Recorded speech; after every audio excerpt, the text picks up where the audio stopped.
Bien-aimés dans le Seigneur, je vous salue au nom de notre Seigneur Jésus-Christ. C'est toujours un plaisir pour moi de vous entretenir sur la parole de Dieu. Alors, j'invoque encore sur vous la grâce de notre Seigneur Jésus-Christ, l'amour de notre Dieu Père et la communion du Saint-Esprit.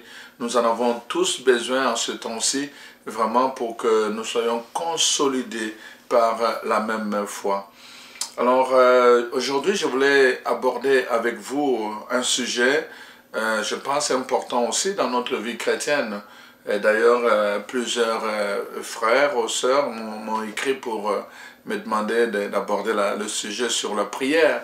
Alors, j'essaie un peu de vous aider dans ce sujet sur la prière, de voir qu'est-ce que la parole de Dieu dit. Alors, le thème d'aujourd'hui, c'est « Quand tu pries ». Sur quoi se fonde ta prière? Quand tu pries, sur quoi se fonde ta prière? Quel est le fondement de ta prière quand tu pries? Quand tu élèves une maison, il y a une fondation. Quand tu bâtis quelque chose, il y a toujours un point de départ. Il y a un point de départ, n'importe quoi, que ce soit d'ailleurs, même les microbes, quand ils se forment, il y a toujours un point de départ. Donc, ils vont s'accrocher. Et tout ça. Un oiseau qui fait un lit a un point de départ, et quelque chose qui doit être très bien soutenu pour tenir le reste. Quand tu pries, quel est le fondement de ta prière? Alors c'est ce que je vais examiner avec vous à travers cette capsule. Dans Matthieu 7, la parole de Dieu dit « Demandez et l'on vous donnera. Cherchez et vous trouverez. Frappez et la porte vous sera ouverte. » Dans d'autres traductions, il est écrit comme ceci, « Demandez jusqu'à ce qu'on vous donne. Cherchez jusqu'à ce que vous trouvez. Frappez jusqu'à ce qu'on vous ouvre la porte. » Il y a beaucoup d'exemples dans la parole de Dieu, comme cet homme qui est allé frapper chez son ami, n'est-ce pas, pour lui demander du pain, et parce qu'il avait eu de la visite. Et son ami dormait déjà, et il commençait à frapper. Son ami ne voulait pas, il dit « je dors déjà », il continuait à frapper. Et la Bible dit, son ami est sorti quand même. Il est sorti lui donner du pain, parce qu'il persévérait. Il a percé, n'est-ce pas, et il a vu ce qu'il voulait obtenir. Alors donc, il y a tout ça qui est donné dans la parole de Dieu, pour nous aider, nous instruire et nous équiper à bien prier. Et vraiment, c'est aussi mon souci aujourd'hui que nous puissions prendre ce temps-là pour regarder ce que la parole de Dieu nous dit sur la prière. Quand tu pries, sur quoi tu fondes ta prière? Alors c'est très très important. Dans 1 Jean chapitre 3, la parole de Dieu dit ceci. Bien-aimé, verset 21, 1 Jean 3, 21, « Si notre cœur ne nous condamne pas, nous avons de l'assurance devant Dieu. Quoi que ce soit que nous demandions, nous le recevons de lui parce que nous gardons ce commandement et que nous faisons ce qui lui est agréable. » Donc, la parole de Dieu nous dit clairement que si notre cœur ne nous condamne pas, nous avons de l'assurance devant Dieu. C'est une assurance d'avoir un cœur pur quand nous nous mettons en prière.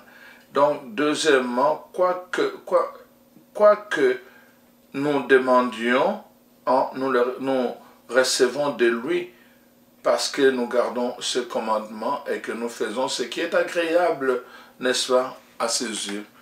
Donc, nous marchons selon sa volonté. Alors, ça nous donne l'assurance, n'est-ce pas, que Dieu va exaucer notre prière. On appelle ça une garantie. Ça nous donne une garantie. Donc nous venons d'entendre un peu la parole de Dieu. Et nous allons examiner cette démarche à travers donc le message que je vais partager avec vous maintenant. Ensemble, nous allons regarder donc là ce que nous dit. Donc, en fait, quand nous prions, si j'avais un tableau, j'allais vous marquer deux plans. Il y a un côté Dieu et l'autre côté nous autres. Donc voilà, l'être humain, le chrétien qui prie Dieu. Alors donc c'est important de voir, quand nous prions, qu'est-ce qui doit fonder notre prière? Premièrement, nous devons vraiment nous assurer que c'est le désir de Dieu. La Bible dit, Dieu donne selon le désir. Donc nous devons nous assurer que c'est le désir de Dieu, que c'est la volonté de Dieu. Dieu le veut, Dieu le désire. Quand nous avons cette assurance, c'est déjà le point de départ pour fonder notre prière. Et nous devons rappeler cela dans notre prière. Il faut rappeler, parce que la prière doit être fondée. Deuxièmement, ce qui doit soutenir notre prière, c'est la parole de Dieu. La parole de Dieu, c'est le mode d'emploi que Dieu nous donne si nous voulons opérer dans tel domaine ou tel autre domaine. C'est un mode d'emploi. Alors donc, nous devons soutenir notre prière par la parole de Dieu. La parole de Dieu révèle les désirs de Dieu, bien sûr, mais la parole de Dieu nous donne aussi le mode d'emploi dans les différents domaines dans lesquels nous voulons exercer notre prière. Donc, ça, c'est du côté de Dieu. Nous rassurer, donc, que vraiment c'est conforme à la parole de Dieu, c'est que nous allons demander. Troisièmement, qu'est-ce qui doit fonder notre prière? Ce sont les promesses de Dieu. Dieu a fait des promesses. Il a fait des promesses. Donc, comment je vais dire, ils m'invoqueront. Avant même qu'ils m'invoquent, moi je les aurai écoutés et puis je les guérirai. C'est une promesse de Dieu. Donc, si quelqu'un, n'est-ce pas, revient à moi et que tout ça, donc je ne tiendrai plus compte, je ne me souviendrai plus jamais de leurs péchés. C'est des promesses que Dieu fait. Dieu fait. Nous allons voir d'autres promesses à travers la parole de Dieu. Donc, nous devons nous assurer que nous nous appuyons sur des promesses que Dieu lui-même a faites à travers sa parole. Alors, autre chose sur laquelle nous devons nous assurer, c'est le témoignage des gens qui ont prié avant nous, hein, qui ont prié Dieu sur tel domaine. De ces témoignages nous sont mis par écrit, comme dans le psaume, nous voyons beaucoup de témoignages. Comme dans les Actes des Apôtres, nous voyons des témoignages. Nous voyons des témoignages à travers les écrits de l'Ancien Testament. Élisée, n'est-ce pas, qui a été attaqué. Nous voyons des témoignages à travers la prière d'Élie. Nous voyons des témoignages à travers les prières de Samuel. Donc, on a des témoignages de gens qui ont prié avant nous. Et leurs témoignages peuvent fonder notre prière. C'est-à-dire, ça nous inspire dans la façon de prier nous aussi. Voyez-vous, chers frères et sœurs. Alors, il y a aussi... Nous devons aussi nous appuyer sur Dieu lui-même. La parole de Dieu dit, Dieu est le même hier, aujourd'hui et demain. Dans Hébreux 13, verset 8. Donc, il n'a pas changé. Nous devons nous assurer sur cette assurance que Dieu n'a pas changé. Et parce que Dieu n'a pas changé, j'ai l'assurance que si je lui demande, donc, ce qu'il a donné dans le temps, à telle personne, ce qu'il a donné à travers les témoignages que j'ai entendus dans la parole de Dieu, donc il peut me le donner aussi, parce qu'il est le même, il n'a pas changé. Donc, tout cela fonde ma prière quand je prie Dieu. Et finalement, hein, je dois m'appuyer aussi sur le nom de Jésus. Dans Jean 14, Matthieu 28, 18, pourquoi? Parce que le nom de Jésus a été élevé au-dessus de tout nom, a été doté de pouvoir. Et alors Jésus lui-même dit, tout ce que vous demanderez en mon nom. C'est l'expression que Jésus dit. Quand vous demanderez une chose au Père, demandez-le en mon nom, alors il vous l'accordera. Donc nous savons donc, quand nous prions, nous demandons au nom de Jésus. Donc voilà. Et dans Matthieu 28, il dit, voilà, tout pouvoir m'a été donné au ciel, sur terre et sous terre. Alors donc, c'est un pouvoir qui a été donné à Jésus. C'est pour cela que nous demandons, tout ce que nous demandons dans le domaine du ciel, dans le domaine de la terre et de sous terre, donc nous devons l'adresser à Jésus parce que le pouvoir a été donné à lui. Donc, voyez-vous, du côté de Dieu, vraiment, nous devons nous assurer de ce fait-là. Je dis, nous devons nous assurer que c'est le désir de Dieu de nous sauver. Nous devons nous assurer que le mode d'emploi qui est dans la parole de Dieu nous le permet. Nous devons nous assurer que ça fait partie des promesses de Dieu. Nous devons nous assurer qu'il y a eu des témoignages dans la Bible qui parlent de ces choses-là. Nous devons nous assurer que Dieu est le même hier, aujourd'hui et demain. Et ce qu'il a fait hier, il peut le faire aujourd'hui. Nous devons nous assurer, n'est-ce pas, que l'autorité de tout a été donnée à Jésus et que c'est par lui que nous devons passer.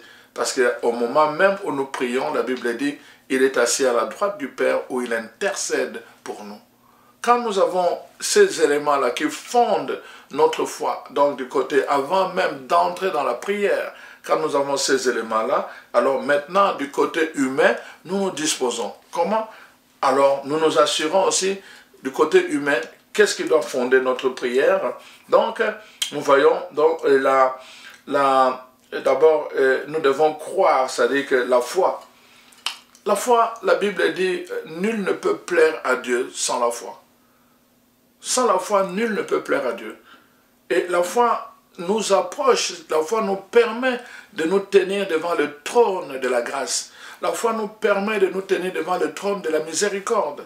C'est ça qui nous permet. Et alors, qu'est-ce que la Bible dit? En retour, Dieu nous vient au secours. Dieu vient nous secourir quand nous nous tenons devant le trône de la grâce. Voyez-vous? Mais c'est la foi qui nous permet de nous tenir devant le trône de la grâce. Alors donc, de notre côté, nous avons besoin de la foi, n'est-ce pas? Et croire que cette parole est vérité. Nous devons croire que cette parole est vérité. Et comme vous voyez, la foi, c'est le contraire du doute. Quand nous parlons de la foi, c'est-à-dire que nous ne devons pas douter. Et nous allons le voir même dans la parole de Dieu. Je vais revenir là-dessus. Croire d'abord que la parole de Dieu est vérité. Et cette parole produit la foi en moi, n'est-ce pas? Et dans Marc 9, 23, Jésus dit « crois seulement ». Je ne te demande pas autre chose, crois seulement. Ça, c'est la part de l'être humain. Ce n'est pas Dieu. Dieu donne sa parole, Dieu donne ses promesses, Dieu donne son désir, il exprime son désir. Dieu donne le témoignage à travers la foi des gens. Mais nous, ce que nous avons à faire d'abord, c'est de croire. Deuxièmement, nous devons nous approprier les promesses de Dieu. C'est-à-dire les actualiser. Nous devons les actualiser dans le contexte d'aujourd'hui. Les promesses d'hier, nous les actualisons dans le contexte d'aujourd'hui. Troisièmement, nous devons nous aligner. C'est-à-dire aligner la pensée, les paroles et les attitudes. Je dois commencer à penser, à parler et à me comporter comme si voilà, ce que Dieu avait promis, c'est déjà réalisé pour moi. Je dois commencer à parler, à déclarer ce langage-là, à déclarer cette vérité-là dans ma vie. Quand le fruit de mes entrailles est béni, je dois déclarer cette vérité dans ma vie. Et je déclare comme cela.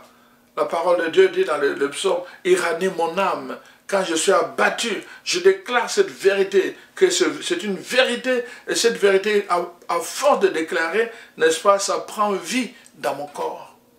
Donc, c'est très important, s'approprier les promesses de Dieu et les actualiser. Et alors s'aligner, n'est-ce pas, au niveau de la pensée, au niveau de la parole, au niveau des attitudes. Je dois me comporter comme si je prie Dieu en demandant quelque chose, et que aussitôt après la prière, je commence à parler aux gens encore de mon problème, en d'autres termes, mes yeux n'ont pas été fixés sur Dieu, mais sur mon problème. Donc, ma prière ne vaut absolument rien. Il faut que mes paroles, mon langage, soient aussi ajustés à ce que je viens de demander à Dieu. Je dois parler comme si. Nous connaissons l'histoire de cette femme, n'est-ce pas, que le prophète Élisée avait béni. Alors son fils était mort. Et puis à un moment donné, le fils, il n'avait pas d'enfant. Le prophète l'a béni, il a eu un enfant. Et quelques temps après, cet enfant était mort. Il a mis l'enfant dans la chambre où dormait le prophète. Et il est allé voir son mari et dit, donne-moi tes animaux, je vais aller voir le prophète. Son mari lui a demandé quoi, il y a un problème? Il dit non, il n'y a pas de problème. Son enfant est mort. Il l'a mis dans la chambre haute et il dit à son mari, non, il n'y a pas de problème, je vais juste aller voir l'homme de Dieu. Dans son langage, il ne parle pas de la mort. Il refuse de parler de la mort. Il va aller voir l'homme de Dieu pour lui, de dire, mais pourquoi tu m'as donné cet enfant si c'est pour mourir? Et l'homme de Dieu est venu, il a ressuscité cet enfant. Notre attitude, notre langage doit être ajusté par rapport à la demande que nous voulons faire dans la prière. Alors, donc, autre chose, c'est que nous devons nous appuyer sur le miracle en ayant comme certitude que le miracle est encore possible aujourd'hui. Que Dieu, notre Dieu, quand nous disons tout-puissant, nous pouvons aussi dire Dieu à qui tout est possible. Dieu à qui tout est possible. C'est-à-dire, quand Dieu est tout-puissant, tout est possible. Quand nous prions, même si quelqu'un ne guérit pas, ce n'est pas parce que Dieu n'est pas tout-puissant. Tout est possible. Il peut donner, il peut ne pas donner, pour des raisons que nous ignorons. Mais nous devons proclamer ce que Dieu a dit. À qui tout est possible. Donc c'est très important. Et nous devons aussi vouloir la volonté. Donc nous allons voir dans certains domaines, Jésus va demander, veux-tu être guéri? Nous allons voir le pouvoir de la volonté dans l'acte de la guérison. Tout cela, nous devons en tenir compte quand nous prions, parce que c'est très important. Quand nous faisons de mauvaises expériences de prière, ça peut nuire à notre foi. Il faut qu'à un moment donné, que nous puissions dire dans notre inventaire, dire, j'ai prié, voilà, tel nombre de fois, Dieu m'a exaucé autant de fois. Et quand Dieu exauce mes prières, ça me donne la force de continuer à prier. C'est pour cela que c'est important de faire l'expérience de l'exaucement de la prière par Dieu. Mais nous devons, n'est-ce pas, avoir des paramètres qui nous permettent vraiment de bien prier. Bien sûr que Dieu est Père, bien sûr que Dieu est Dieu, bien sûr que Dieu est souverain. Il peut se passer, il peut savoir que telle personne a des limites et il n'est pas capable d'aller plus loin que ça. Et Dieu va donner avant même que la personne demande. Mais cela ne nous empêche pas d'apprendre à prier. C'est pour cela que les apôtres disent à Jésus, Seigneur, apprends-nous à prier comme Jean-Baptiste a appris à ses disciples. Il ne s'agit pas de n'importe qui, il s'agit de Juifs. Les Juifs, ils savaient déjà prier, ils allaient aller au temple, ils faisaient beaucoup de choses. Pourtant, ils demandent à Jésus, apprends-nous à prier. Voyez-vous? Donc, c'est important d'apprendre à prier. Nous ne pouvons pas juste nous contenter du fait de dire que Dieu sait tout. Et donc, non, Dieu attend notre coopération dans la prière. Quand nous parlons de prier, nous parlons de deux interlocuteurs. D'une part, il y a l'homme qui parle, et d'autre part, il y a Dieu qui écoute. Mais il y a aussi Dieu qui parle et l'homme qui doit écouter. Il donne des directives et l'homme doit exécuter. Donc, il y a deux personnes qui sont, deux sujets qui sont, n'est-ce pas, intéressés dans la prière. Nous ne devons pas oublier cela. Alors voilà pourquoi il est important que nous puissions apprendre comment communiquer.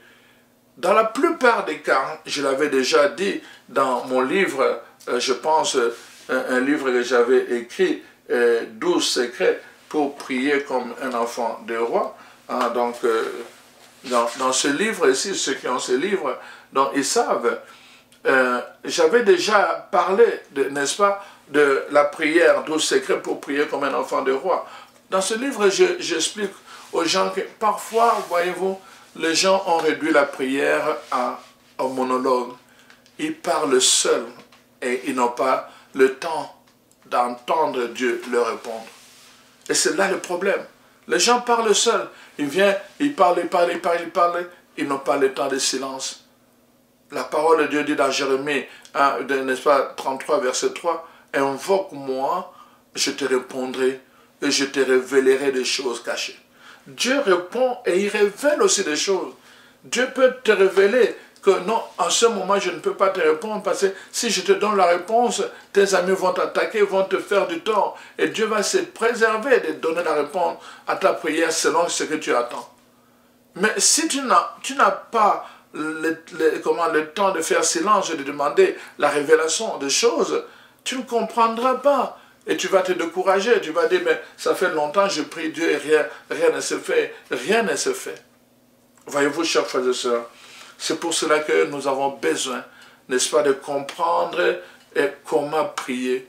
Quand tu pries, sur quoi fondes-tu ta prière? Voyez-vous? Donc, je vous ai montré du côté de Dieu et je vous ai montré du côté de l'homme, de l'être humain, du sujet qui prie, comment il doit se tenir. Alors maintenant, donc, je vais aller plus loin. Donc, voilà. Nous avons vu, n'est-ce pas, que Dieu désire des choses. Dieu veut le salut du monde. Dieu veut guérir les gens. Dieu veut délivrer. Dieu veut libérer. C'est le désir profond de Dieu. Le mot même salut, hein, ça implique la santé, ça implique la délivrance, ça implique la libération. Dans le mot salut seulement, ça implique la vie éternelle. Donc, c'est le désir de Dieu. La Bible dit, hein, Dieu donc veut que tous les hommes parviennent à la connaissance de la vérité et soient sauvés. C'est le désir de Dieu que tu parviennes à la connaissance de la vérité qui concerne ta requête de prière. Il y a une vérité qui concerne ta requête de prière. C'est le désir de Dieu de libérer son peuple. C'est Dieu qui a vu son peuple en train de souffrir. Quand il dit dans Exode 3, « J'ai vu la misère de mon peuple et j'ai décidé d'intervenir. » Dieu veut intervenir quand il voit son peuple malmené, mutilé. Dieu, c'est le désir de Dieu d'intervenir, de sauver son peuple. Depuis toujours, nous voyons cela. Donc, dès le départ, c'est son désir. Il ne faut pas chercher. Et la volonté de Dieu est là. Quand nous commençons, et c'est aussi le désir de Dieu, parce que c'est lui qui dit demandez. Je commençais par cette phrase-là. Matthieu 7, 7. Demandez et on vous donnera. Cherchez et vous trouverez. Où est-ce que nous allons demander en tant que chrétiens? Auprès de Dieu. Où est-ce que nous allons chercher? Dans la parole de Dieu. Où est-ce que nous allons trouver? Dans la parole de Dieu encore. Et où est-ce que nous allons frapper? Dans le cœur de Dieu. Et c'est ça, parce que c'est lui-même qui nous a dit, demandez. Il aurait pu simplement dire, donner. Dieu peut donner simplement. Mais il veut que l'homme coopère. Parce que nous sommes des sujets intelligents et libres. Voyez-vous? Voilà pourquoi nous devons coopérer. Comme je vous ai dit, c'est le désir de Dieu de te guérir. C'est le désir de Dieu de te libérer. C'est le désir de Dieu de te vivifier. C'est le désir de Dieu que tu aies la paix. La Bible dit dans Jérémie 29, 11, hein, le projet de Dieu, c'est un projet de bonheur et de paix et non pas un projet de malheur. C'est le désir de Dieu. C'est exprimé dans la parole de Dieu. Donc, je m'aligne. Je dois m'aligner dans ce désir. Je dois refuser d'accepter n'importe quoi. Je dois refuser d'accepter ce qui n'est pas de Dieu. C'est le désir de Dieu que ces enfants soient dans la tête et non pas dans la queue. C'est le désir de Dieu, n'est-ce pas? Que ceux qui étaient en train n'est-ce pas, en train de tout le temps de passer leur vie dans des dettes et tout le reste, qu'à un moment donné, qu'ils soient capables de donner aux autres. C'est le désir de Dieu. Mais nous devons entrer dans ce désir avec un cœur purifié, c'est-à-dire pas de manigance, pas de tromperie, pas de, comment je vais dire, de manipulation. Nous ne devons pas utiliser ça pour manipuler Dieu. Ça doit être avec un cœur pur. Voilà pourquoi, chers frères et sœurs, c'est important que nous comprenions cela. Alors, j'avais dit ça. La deuxième chose, nous devons nous appuyer sur la parole de Dieu. Qu'est-ce qui doit soutenir notre prière? La parole de Dieu. La parole de Dieu doit être le support de notre prière. Voyez-vous, je vais vous donner quelques exemples. D'abord, nous voyons dans l'Ancien Testament, dans Habakkuk 2, 3, 4, la parole de Dieu dit « Écris cela sur une tablette et qu'on le lise couramment. » Pourquoi? Quand Dieu dit sa parole et qu'on écrit cela, on le lit couramment, cette parole commence à imprégner notre être profond, à affecter nos facultés, notre intelligence, notre regard, notre langage, notre façon d'être, et nous commençons à parler comme la parole de Dieu. En tout cas, nous commençons à parler, notre parole humaine commence à parler comme la parole divine. C'est ça que Dieu dit à Habakkuk, que le peuple puisse lire ça constamment. Tu dois apprendre à lire la parole de Dieu constamment pour que cette parole façonne ta façon de penser, ta façon de parler, ta façon de tes attitudes profondes. Quand tu pries, tu dois toujours appuyer ta prière sur la parole de Dieu. Pourquoi? Parce que la Bible dit dans Jean 1:1, au commencement était la parole. Au commencement de ta guérison, il y a la parole. Au commencement de ton bonheur, il y a la parole. Au commencement de ton élévation, il y a la parole, chers frères et sœurs. Au commencement de ce que tu veux recevoir, il y a la parole. Au commencement était la parole. La parole était avec Dieu, tournée vers Dieu. Et c'est cette parole qui a pris chair. La parole va prendre chair dans ta vie. Mais n'oublie pas que c'est au commencement, c'est la parole. Tu dois chercher cette parole. Tu dois chercher, il ne s'agit pas de n'importe quelle parole, c'est le logos qui doit devenir un rhéma dans ta vie. Le logos en général, mais qui doit devenir un rhéma, une parole particulière pour toi. Et en ce moment-là, tu reçois, n'est-ce pas, dans ta prière. Exemple, dans Jean 21, nous voyons, n'est-ce pas, l'histoire après la résurrection de Jésus. Finalement, Pierre dit aux autres, je m'en vais pêcher, et puis il retourne à la pêche avec les autres, l'accompagnent. Et puis à un moment donné, toute la nuit, il passe sans rien attraper. Et puis à un moment, Jésus était là le matin. Le matin, Jésus était là. Il dit, mais les enfants, avez-vous attrapé quelque chose? Il dit, non, absolument rien. Eux, ils étaient en train de nettoyer le filet. Et Jésus leur dit, allez au large et jetez le filet à droite. Allez au large et jetez. Cette parole, allez au large et jetez le filet. Donc cette parole, c'est sur cette parole qu'ils vont appuyer, n'est-ce pas, leur miracle. C'est sur cette parole. Ils vont obéir à cette parole, ils vont jeter. D'ailleurs, Pierre va dire, Seigneur, nous avons peiné toute la nuit sans rien prendre, mais sur ta parole, je vais jeter le filet. Nous devons nous appuyer sur la parole de Dieu. La parole doit soutenir notre prière jusqu'à Dieu. La parole doit soutenir notre prière. C'est très important, chers frères et sœurs. N'est-ce pas? Le même Pierre, n'est-ce pas? Et pendant qu'ils étaient ballottés dans la barque, Jésus leur avait dit, allez de l'autre côté, moi je m'en vais prier. Il est allé prier, et puis au milieu de la nuit, la Bible dit, n'est-ce pas? Et voilà, il y avait des tempêtes, et puis leur barque était ballottée, et tout ça. Ils ont commencé à crier. Pendant qu'ils se débattaient, Jésus était là, en train de marcher sur les eaux. Et quand ils les ont vus, ils ont paniqué. Alors Jésus leur dit, n'ayez pas peur, c'est moi. C'est moi, n'ayez pas peur. Et Pierre lui dit, si c'est vraiment toi, ordonne que je vienne. Jésus lui dit, je viens. Pierre a marché sur l'ordre de la parole divine. Pierre a marché sur les eaux, sur l'ordre de la parole divine. Jésus a dit une parole, Pierre a obéi à cette parole et il a pu marcher sur les eaux. La parole de Dieu doit soutenir, n'est-ce pas? Nous voyons dans Jean 11 l'histoire de Lazare qui est enfermé, n'est-ce pas? Je ne sais pas ta situation, qu'est-ce qui t'enferme? Qu'est-ce qui t'enferme? Qu'est-ce qui est enfermé, n'est-ce pas, comme dans une tombe? Et la parole dit, Jésus est venu, n'est-ce pas? Il s'est tenu devant la tombe. Il dit, enlevez la pierre, on a enlevé la pierre. Et la deuxième chose qu'il dit, c'est quoi? Il dit, il envoie une parole dans la tombe. Lazare sort de là. Une parole va dans la tombe, chez le mort. Et Lazare, n'est-ce pas, revient dans le monde vivant. La parole a soutenu la résurrection de Lazare. Tu as besoin de la parole, chers frères et sœurs. Si tu veux changer ta situation, tu as besoin de la parole. Elle est au commencement de toutes choses, chers frères et sœurs. Alors, j'ai parlé aussi des témoignages, quand je parlais de fondement de la prière. Les témoignages sont importants. Les témoignages bibliques sont des générateurs de la foi. Ils permettent, n'est-ce pas, de recevoir des miracles de Dieu, c'est-à-dire des solutions à nos problèmes. On a besoin de témoignages.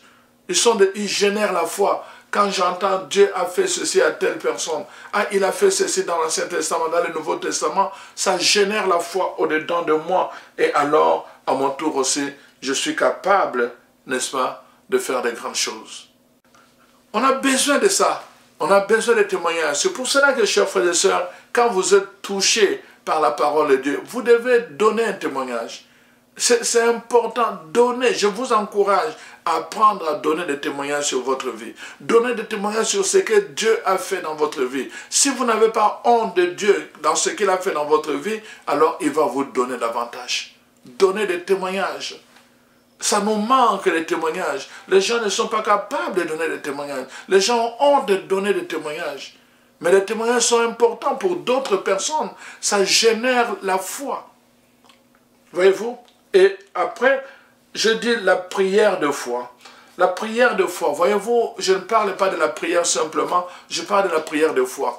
Parce que la foi vient de ce qu'on écoute, et ce qu'on écoute vient de la parole de Dieu. Donc la prière de foi, c'est la prière qui est bâtie à partir de la parole de Dieu. Seigneur, tu as dit que là où 2 ou 3 sont réunis en ton nom, je suis là. Alors nous croyons fermement qu'en ce moment même, parce que nous sommes réunis en ton nom, tu es au milieu de nous. Nous saluons ta présence, nous exaltons ton nom, Seigneur, nous glorifions ta présence, nous proclamons que tu es saint, tu es roi et tout le reste. C'est un privilège pour nous de nous tenir en ta présence, Seigneur. Et nous savons aussi que partout où tu passes, tu fais le bien. Alors ce soir, Seigneur, nous vous demandons que tu viennes dans notre vie, dans notre maison. Viens, entre, Seigneur, comme tu es entré dans la maison des Zachée. Entre comme tu es entré dans la maison des disciples d'Emmaüs. Et viens faire du bien dans notre vie, Seigneur. Nous avons besoin de toi. Donc, on s'appuie sur la parole, sur ce que Jésus a fait. Et la Bible dit, partout où il allait, il faisait le bien.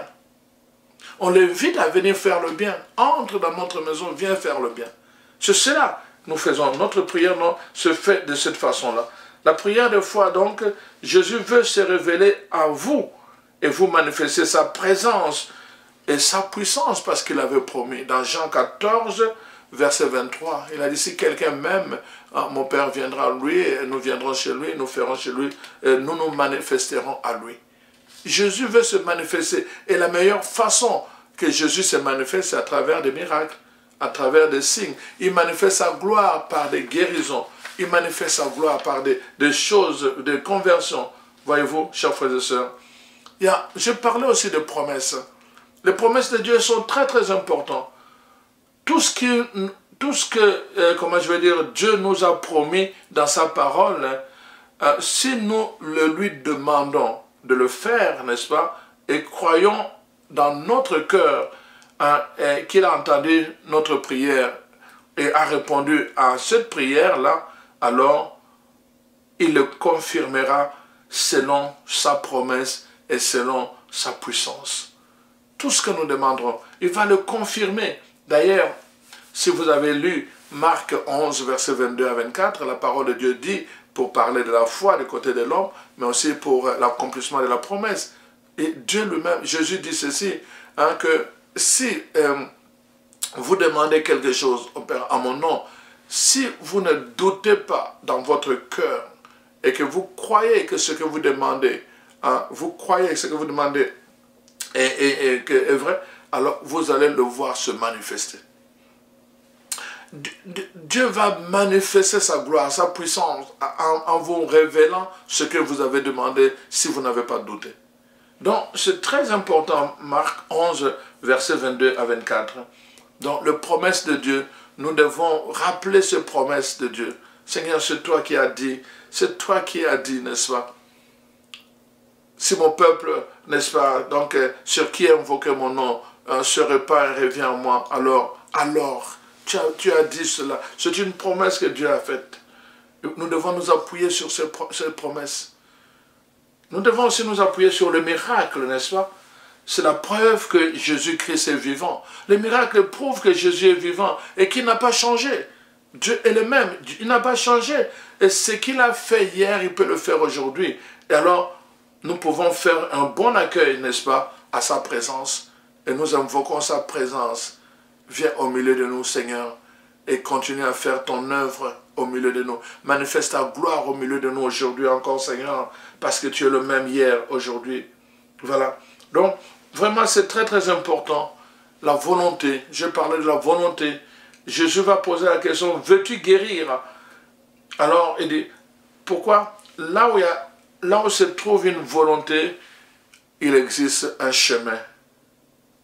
Un chemin se fraye. Là où il y a la volonté, il y a déjà un chemin pour le miracle. Alors Dieu veut que nous soyons pleinement conscients de ce qu'il est en train de faire et que nous puissions le désirer pour que nous puissions coopérer à l'œuvre qu'il est en train d'accomplir. Donc Dieu ne peut pas, notre volonté doit s'aligner à la volonté de Dieu. C'est ça que je veux dire. Notre volonté doit s'aligner à la volonté de Dieu. C'est pour cela que nous disons que ta volonté soit faite sur la terre comme au ciel. Nous n'avons plus besoin de reprendre dans notre prière si Dieu le veut. Mais non. Si dès le départ, nous sommes partis du principe que c'est le désir de Dieu, si dès le départ, ça correspond aux promesses de Dieu, si dès le départ, ça entre dans le plan, n'est-ce pas, de Dieu, à travers sa parole, si dès le départ, n'est-ce pas, ça vient confirmer, ça vient pour confirmer, n'est-ce pas, l'éternité de Dieu qui n'a pas changé le même. Nous n'avons plus besoin de terminer à dire si Dieu le veut. Ça peut même, cette expression peut même devenir un doute pour certaines personnes. Ça peut même devenir un doute. Nous nous assurons que nous sommes dans la conformité de la parole de Dieu. Notre cœur est pur, il n'y a pas de manipulation. Nous nous assurons que vraiment Dieu le veut. Nous nous assurons vraiment que dès le départ, c'est le désir de Dieu de nous sauver. Parce que sa parole le révèle. Toute la mission de Jésus, c'est de combattre les puissances du mal. Et la Bible est claire que partout il passait, n'est-ce pas, il a fait sortir les gens qui étaient sous l'emprise, n'est-ce pas, l'emprise de Satan. Et c'est ça que la parole de Dieu dit. Donc, partout il passait, tous ceux qui étaient sous l'emprise de Satan, n'est-ce pas, il les a fait sortir. C'est pour cela que c'est très important. Quand nous sommes malades, nous nous rappelons dans Isaïe 53, la Bible dit, j'aime ça, il a pris sur lui dans le passé, il a pris nos infirmités, il s'est chargé de nos iniquités, et n'est-ce pas, et il a assumé nos maladies dans le passé et au présent maintenant, par ce meurtrissure, nous sommes guéris au présent. Nous n'avons plus besoin de dire si c'est ta volonté, c'est déjà accompli. C'est déjà accompli dans la volonté de Dieu. Voyez-vous, chers frères, nous devons apprendre à bien prier. C'est très très important parce que l'erreur que nous commettons souvent, c'est cela. Donc, c'est cela. Non, c'est vraiment la volonté de Dieu, nous devons aller. La prière de foi donc, doit prendre sa fondation sur cette vérité que Dieu le désire. Alors, si on prie selon cette volonté de Dieu, le désir de Dieu lui-même, on obtient ce qu'on demande, comme je vous ai dit avec le texte de la première lettre de Jean, n'est-ce pas, au chapitre 3. Voilà. Donc, c'est important, je termine par là, parce que c'est important que nous puissions prendre conscience ici. Alors, que faut-il faire? Je pense que ce qu'il y a à faire pour terminer, c'est ça. Si nous voulons que nous puissions, n'est-ce pas, voir les résultats de notre prière. En d'autres termes, si nous voulons que Dieu se manifeste en nous à travers sa gloire, qu'il se manifeste en nous à travers sa puissance, n'est-ce pas, donc nous devons nous aligner à ce qu'il a fait dans l'Ancien Testament ou à travers ce que Jésus a fait lors de son passage sur la terre. Donc, voilà, la première chose, nous devons, qu'est-ce que nous devons faire? Nous devons venir à lui. Les gens venaient vers Jésus. Partout ils apprenaient, les gens couraient, que Jésus était là, ils venaient vers Jésus. Il faut apprendre à aller vers eux. On nous dit ça, les boiteux, les aveugles, les malades, et toutes sortes de pécheurs, ils allaient vers Jésus pour le rencontrer quand ils avaient appris qu'il était quelque part. Quand il y a un lieu de grâce, les gens sont en train de prier. Un lieu où on proclame la parole de Dieu. Ou le lieu où les gens sont en train de faire une veillée. Donc, il faut aller vers. Il faut aller vers à la rencontre. Deuxièmement, donc, il faut écouter sa parole. Ces gens-là écoutaient. Jésus se mettait à enseigner. Et les gens pouvaient rester toute la journée. Ils écoutaient Jésus parler. Il faut que nous apprenions aussi à méditer la parole de Dieu aujourd'hui. Au commencement était la parole. Au commencement de ta guérison, il y a la parole. Tu dois recevoir une parole. Au commencement de ton élévation, je l'ai dit, il y a une parole. Si tu n'écoutes pas cette parole, si tu ne médites pas la parole, tu peux être à côté du plan de Dieu. Donc, il faut écouter la parole de Dieu, comme ces gens-là écoutaient la parole de Dieu. Troisièmement, il faut croire en lui. Il pose la question, crois-tu que je peux faire cela? Tu dois croire en lui, justement. C'est très important. Ces gens-là qui sont venus, ils croyaient. C'est parce qu'ils croyaient qu'ils sont venus. Ils pouvaient même défaire le toit de la maison pour descendre l'homme qui était paralysé. Pourquoi? Ils croyaient que Jésus pouvait faire le miracle. Donc tu dois croire. Pas seulement écouter la parole, mais tu dois croire. Si tu as des doutes dans ton cœur, si déjà ta prière commence avec « si tu veux », non, tu es mal parti. Tu dois aller avec une assurance que Dieu veut ton bien. Dieu veut ta guérison, Dieu veut ta délivrance. Quel que soit le nombre d'années où tu es resté malade, quel que soit le nombre d'années où tu as été dans cet état, Dieu peut te guérir, mon frère, ma soeur. Tu dois croire. Tu dois écouter la parole, tu dois aller vers lui. Et c'est ça que les gens ont fait. Et tu dois l'invoquer. Jésus, fils de David, aie pitié de moi. C'est ça que l'aveugle Bartimée a fait. Il a entendu que Jésus passait sur son chemin. La seule façon d'aller vers Jésus, c'était de crier. Jésus, fils de David, aie pitié de moi. Lui ne voyait pas, il ne pouvait pas courir comme les autres. Il a crié. Tu dois l'invoquer. Toi aussi, tu dois l'invoquer. Il faut invoquer Jésus dans ta vie. Et quand il a guéri l'aveugle, qu'est-ce que l'aveugle a fait? Il a suivi. De la même façon, quand il a guéri l'aveugle de naissance, qu'est-ce que l'aveugle de naissance a fait? Il l'a suivi. Plusieurs personnes que Jésus a guéries, ils l'ont suivi. Tu dois marcher dans la suite. Tu ne dois pas chercher la guérison pour la guérison. Mais la guérison doit devenir un témoignage pour que tu ailles partout pour témoigner, pour parler de Jésus-Christ. Tu dois le suivre et parler de lui comme un apôtre, comme un disciple. Voyez-vous, chers frères et sœurs. Alors donc, c'est ça que les gens font.